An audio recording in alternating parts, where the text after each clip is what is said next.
فلما فصل طالوت بالجنود، اب جب حضرت طالوت اپنے لشکروں کو لے کر چلے، ان میں سے جو لوگ تو انکار کر گئے رہ گئے، جو لوگ چلے ساتھ ان کو لے کر چلے. قال ان اللہ مبتلیکم بنہر، انہوں نے فرمایا اپنے لشکر والوں سے اللہ تعالیٰ تمہاری ایک آزمائش کرے گا ایک نہر سے، دریا سے. یہی جو ہے جارڈن ریور جارڈن، اس کو کراس کر کے پھر حملہ کرنا تھا.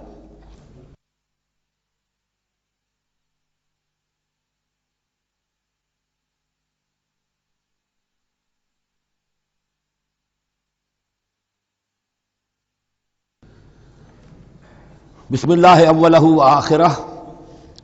فلما فصل طالوت بالجنود، تو جب طالوت اپنے لشکروں کو لے کر چلے، قال ان اللہ مبتلیکم بنہر، تو انہوں نے کہا کہ اللہ تعالیٰ تمہاری آزمائش کرے گا ایک دریا سے، یعنی دریائے اردن.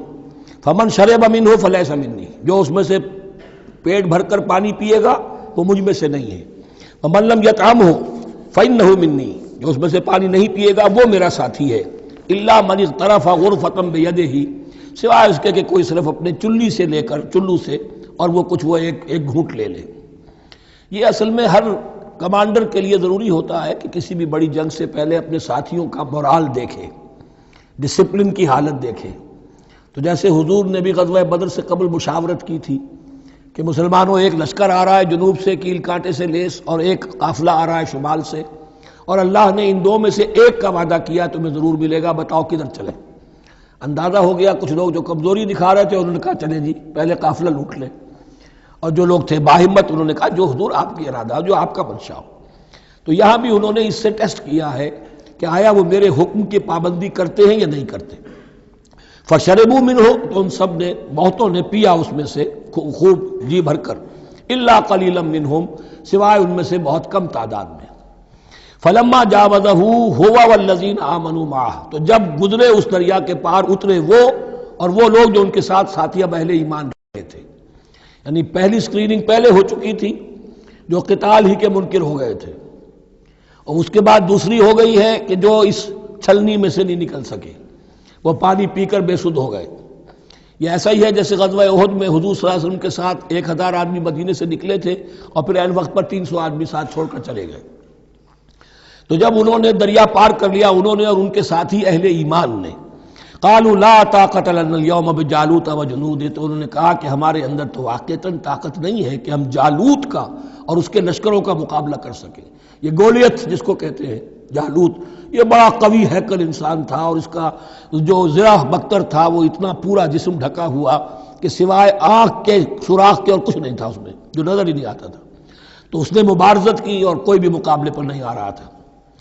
قال الذين يظنون انهم ملاقو الله كم من فئة قليلة غلبت فئة كثيرة باذن الله، تو کہا ان لوگوں نے جو یقین رکھتے تھے کہ اللہ سے ملاقات کرنی ہے کہ کئی مرتبہ ایسا ہوا ہے، کتنی مرتبہ ایسا ہوا ہے کہ چھوٹی جماعت غالب آ گئی ہے بڑی جماعت پر اللہ کے حکم سے.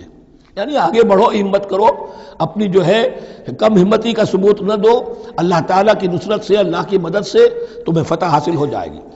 واللہ مع الصابرین، اللہ تو صابروں کے ساتھ ہے. ولما برزوا لجالوت وجنودہ، تو جب وہ سامنے آئے جالوت اور اس کے لشکروں کے، برزا ظاہر ہو جانا، سامنے آمنے سامنے آ جانا. اب ادھر ان کا لشکر ہے طالوت علیہ السلام کا اور ادھر وہ جالوت کا لشکر ہے. قالوا، اب انہوں نے دعا کی، ربنا افرغ علینا صبرا، اے اللہ ہم پر صبر انڈھیل دے.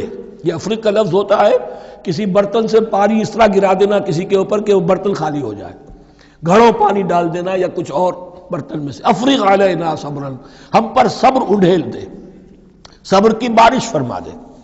ربنا افرغ علینا صبرا وثبت اقدامنا، اور ہمارے قدموں کو جما دے، وانصرنا علی القوم الکافرین، اور ہماری مدد فرما ان کافروں کے مقابلے میں. یہی دعا گویا کہ تلقین کی جا رہی ہے اہل ایمان کو کہ جب بدر کے موقع پر تمہارا مقابلہ ہوگا تو تمہیں یہ دعا کرنی چاہیے. فہزموہم باذن اللہ، تو انہوں نے بھگا دیا ان کو اللہ کے حکم سے، اللہ کے اذن سے، اللہ کی مشیت سے. وقتل داؤد و جالوتا، اور قتل کیا جالوت کو داؤد نے.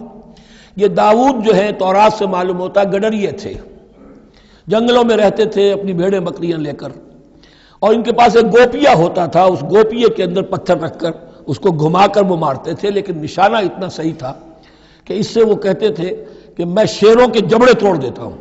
جب کبھی شیر آتے ہیں میرے بھیڑوں بکریوں کے گلوں پر حملے کے لیے، تو جب وہ آ گئے اتفاق سے، جب لشکر آمنے سامنے تھے، ادھر جالوت للکار رہا ہے آئے کوئی میرے مقابلے میں، ادھر سب کے سب سہمے کھڑے ہیں، کوئی آگے نہیں نکل رہا، تو حضرت طالوت آئے، یہ حضرت داؤد آ گئے اتفاقاً، کہا معلوم ہوا کیا سچویشن ہے، یہ ہے کہ اچھا ٹھیک ہے، میں اس غیر مختون کا میں معاملہ کرتا ہوں، اس لیے کہ یہ ان کے یہاں سب سے بڑی گالی تھی۔ حضرت ابراہیم کی ملت میں ہے ختنہ، اور یہ جو کفار اور مشرک تھے ان کے ہاں ختنہ نہیں تھی، تو نامختون ہونا ان کے ہاں یہ سب سے بڑی گالی تھی۔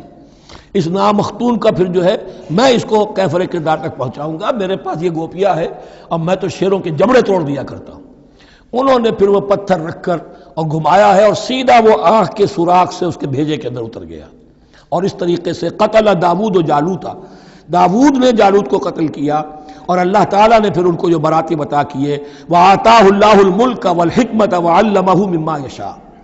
ایک تو یہ کہ طالوت علیہ السلام نے اپنی بیٹی کا نکاح ان سے کر دیا، داماد ہو گئے، اور پھر انہی کو وارث بنایا، یہ بادشاہ ہوئے، اللہ نے ان کو ہی ملک دیا، حکومت دی، بادشاہت دی، اور حکمت بھی دی، نبوت بھی دی، یہ دونوں اعتبارات سے ان کو اللہ تعالیٰ نے سرفراز فرمایا۔ وَعَلَّمَهُ مِمَّا يَشَاءُ، اور پھر اسے سکھایا جو کچھ کہ اللہ نے چاہا۔ وَلَوْلَا دَفْعُ اللَّهِ النَّاسَ بَعْضَهُمْ بِبَعْضٍ، اور اگر اس طریقے سے اللہ ایک گروہ کو دوسرے کے ذریعے سے دفع نہ کرتا رہے، زمین میں فساد ہوتا ہے تو اللہ تعالیٰ کو شکل ایسی پیدا کرتا ہے کہ کسی اور گروہ کو سامنے لا کر مفسدوں کا خاتمہ کرتا ہے۔ اگر ایسا نہ ہوتا، وَلَوْلَا دَفْعُ اللَّهِ النَّاسَ بَعْضَهُمْ بِبَعْضٍ لَفَسَدَتِ الْأَرْضُ، تو زمین میں فساد ہی فساد پھیل گیا ہوتا۔ اللہ تعالیٰ نے ان جنگوں کے ذریعے سے ہر بڑا فرعون جو آتا، ہر فرعون موسیٰ، اللہ تعالیٰ نے کوئی نہ کوئی اس کے لیے علاج تجویز کیا ہوا ہے۔ وَلَوْلَا دَفْعُ اللَّهِ النَّاسَ بَعْضَهُمْ بِبَعْضٍ لَفَسَدَتِ الْأَرْضُ وَلَٰكِنَّ اللَّهَ ذُو فَضْلٍ عَلَى الْعَالَمِينَ، لیکن اللہ تعالیٰ تو تمام جہانوں پر بڑا فضل کرنے والا ہے۔ تِلْكَ آیاتُ اللَّهِ نَتْلُوهَا عَلَيْكَ بِالْحَقِّ، یہ اللہ کی آیات ہیں جو ہم پڑھ کر آپ کو سنا رہے ہیں حق کے ساتھ۔ یہ قول گویا کہ حضرت جبرائیل کی طرف منسوب ہوگا، یہ اللہ کی آیات ہیں اے مسلمانوں، اے محمد صلی اللہ علیہ وسلم، جو ہم آپ کو سنا رہے ہیں حق کے ساتھ۔ وَإِنَّكَ لَمِنَ الْمُرْسَلِينَ، اور یقیناً اے محمد صلی اللہ علیہ وسلم آپ رسولوں میں سے ہیں۔ تِلْكَ الرُّسُلُ فَضَّلْنَا بَعْضَهُمْ عَلَى بَعْضٍ، ایک بہت اہم قانون بیان ہو رہا ہے، ان رسولوں میں سے ہم نے بعض کو بعض پر فضیلت دی ہے، یہ میں پہلے بیان کر چکا ہوں کل۔ تفریق بین الرسل کفر ہے، تفضیل یہ قرآن سے ثابت ہے، کوئی افضل ہے اور کوئی مفضول ہے، کسی کو کسی اعتبار سے فضیلت ہے، کسی کو کسی اور اعتبار سے فضیلت، جزوی فضیلت ہے مختلف لوگوں کی ہو سکتی ہے، کلی فضیلت تمام انبیاء اور رسل پر محمد رسول اللہ کو حاصل ہے۔ تِلْكَ الرُّسُلُ فَضَّلْنَا بَعْضَهُمْ عَلَى بَعْضٍ مِّنْهُمْ مَنْ كَلَّمَ اللَّهُ، ان میں سے وہ بھی تھے جن سے اللہ نے کلام فرمایا، حضرت موسیٰ علیہ السلام۔ وَرَفَعَ بَعْضَهُمْ دَرَجَاتٍ، اور بعضوں کے اور کسی اعتبار سے درجات بڑھا دیے۔ وَآتَيْنَا عِیسیٰ ابْنَ مَرْیَمَ، اور ہم نے عیسیٰ ابن مریم کو البینات بڑے کھلے معجزے دیے۔ وَأَیَّدْنَاهُ بِرُوحِ الْقُدُسِ، اور ان کی مدد فرمائی حضرت جبرائیل کے ساتھ۔ وَلَوْ شَاءَ اللَّهُ مَا اقْتَتَلَ الَّذِينَ مِن بَعْدِهِم مِن بَعْدِ مَا جَاءَتْهُمُ الْبَيِّنَاتُ، لیکن اللہ چاہتا تو یہ آپس میں نہ لڑتے جھگڑتے، نہ یہودیوں کی آپس میں جنگیں ہوتی، نہ یہودیوں اور نصرانیوں کی ہوتی، نہ نصرانیوں کے فرقے ایک دوسرے سے لڑتے۔ وَلَوْ شَاءَ اللَّهُ مَا اقْتَتَلَ الَّذِينَ مِن بَعْدِهِم مِن بَعْدِ مَا جَاءَتْهُمُ الْبَيِّنَاتُ، اس کے بعد کہ ان کے پاس واضح تعلیمات آ چکی تھیں۔ وَلَٰكِنِ اخْتَلَفُوا، لیکن انہوں نے اختلاف کیا۔ فَمِنْهُم مَّنْ آمَنَ وَمِنْهُم مَّنْ كَفَرَ، ان میں وہ بھی ہیں جو ایمان لے آئیں گے اور ان میں وہ بھی ہیں جو کفر پر اڑ گئے ہیں۔ وَلَوْ شَاءَ اللَّهُ مَا اقْتَتَلُوا، اگر اللہ چاہتا ان پر لازم کر دیتا، یعنی جبراً تکوینی طور پر، تو اختلاف نہ کرتے، جھگڑتے نہ۔ وَلَٰكِنَّ اللَّهَ يَفْعَلُ مَا يُرِيدُ، لیکن اللہ تو کرتا ہے جو چاہتا ہے۔